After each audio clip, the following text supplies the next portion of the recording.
that sometimes in the weeks of offense when you're struggling. It's like, hey, listen, let's dial it back a little bit. Let's get simple. Hello, beautiful people. And sometimes when simple, this is the Monday Night Football on ESPN it's like, here's your job, go do it. And finale. that's what they're doing now.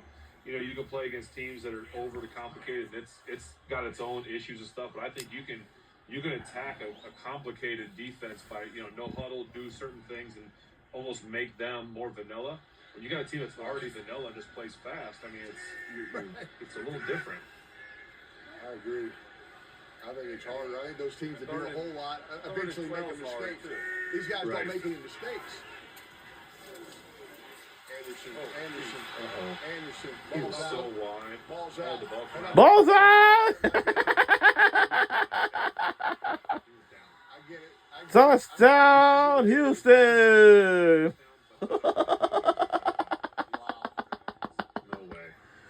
No way. We hit jump back in the league. And welcome to Anchor Short Stadium in Pittsburgh, Pennsylvania. Oh, the big guy never went to the ground. The NFL playoffs, wild card. Hey, they had both those guys on the end, 14. He's got a game. Yeah. That's not good enough. Ain't good enough. Woo! When you're there to get a chip, you got to disrupt them somehow. What?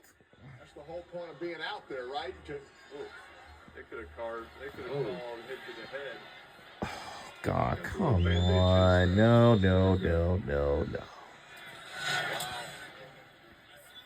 Jeez. Yeah, let's show that again. So Gainwell's out there. The whole point for him or a tight end to be out there is to chip or to disrupt and kind of slow his pass rush down. Why did you say they want to go? Bring it back from the beginning here if we can. There he is. There's Gainwell out there. You got to hit him. You got to hit him and slow him down and maybe give that left tackle a chance, right, Ben? I gotta let him know. I can't even do that. He was so wide that he was already kind of his job was half done. You know what I'm saying? Like, he's wide. He's thinking and quarterbacks.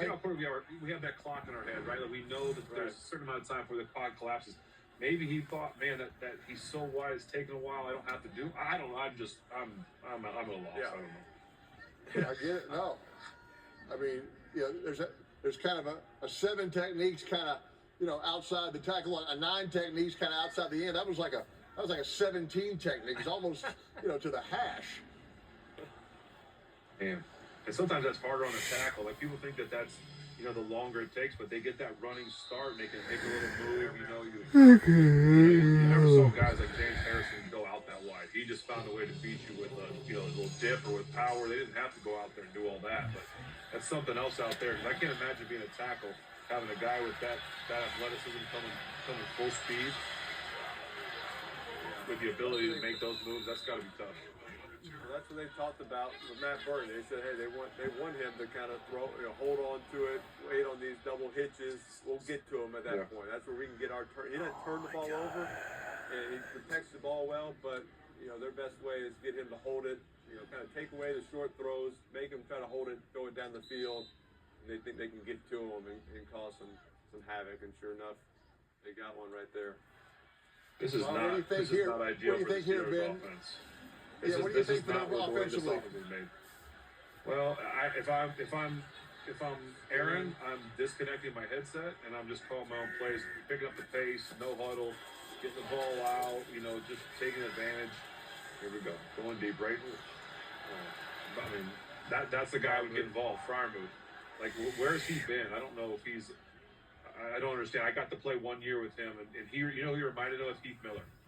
He was a lot like Heath, just a ball player, understood the game, knew how to get open. I used to joke, I would pick, if I had to go play in the backyard, I'm taking Heath Miller.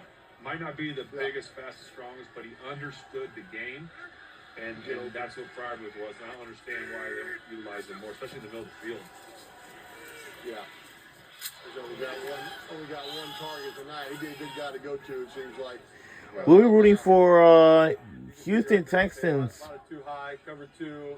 They don't play a lot of Tampa 2. Oh, they got 12 guys. They got him again. Aaron, there you go. There you look at that. I mean, what are you talking about? Speed the tempo up. There you go. Did they call it? I don't even know if they called the flag. Hey, that's something, you know, you can't, you know, with Rodgers, you cannot substitute unless they substitute. And welcome You can't just to say, Monday Night third Football on down, we ESPN gotta with put in Peyton our, Eli. you know, This is the our half finale of defensive this, tackles. and after He's this, looking every time on the sideline. that's gonna do it. Well, See if they're subbing. I mean, how many times does Aaron have to do that for people to figure? I mean, why do you keep doing it then? It makes no sense. He told Eli he wasn't going to do it, but clearly Eli, he's not a man of his word because they just did it. He told me they weren't going to do it. I thought Burke told you that they weren't going to substitute. Burke said they weren't going to sub. So you're not He lied to you. He lied to you. Especially right here when you're kind of in a you're almost like it's not 2 minutes, but you're down 2 scores and you're hurry up. This is Plenty of time. Definitely can't. Plenty of time. I like that call, Ben.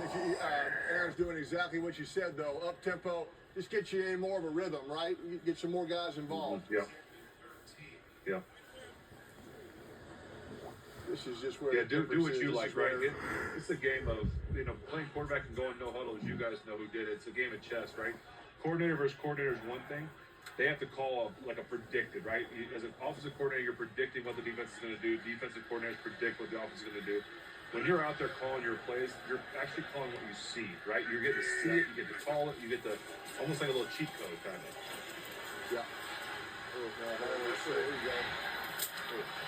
We always argue who has the best view, the coordinator in the press box or the sideline. It's debatable. There's no better view than right there behind the center. That's the best view in all of football, in my opinion, to see what the defense is doing. And they also said this is where they thought Aaron's dangerous, kind of escaping kind of into that B gap right there. When he steps up and out, that's when he can make these throws. If they flush them kind of deep and out wide, they know they can run them down. You got to catch that too. Got to head to help your man out, right? Look how wide they are now. Look how he's wide again. He's wide. Gainwell hits him this time. He hits him this time. That was the same exact look by Anderson. You'll see it again. Now Gainwell hits him. Unfortunately, should have hit him on that last series.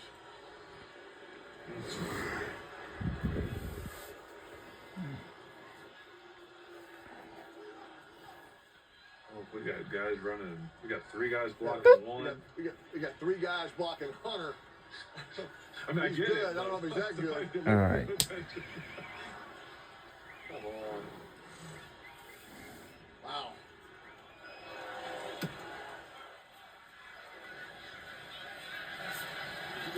If you think about going for that right there, I'm wondering 4th and 13. I know it's not ideal, but you're on the 50. I don't think he 4th and 13. The odds are the Texans might turn it over. Yeah, that's true. Especially defense. Go get a 3 and out right here. We'll be right back on either side.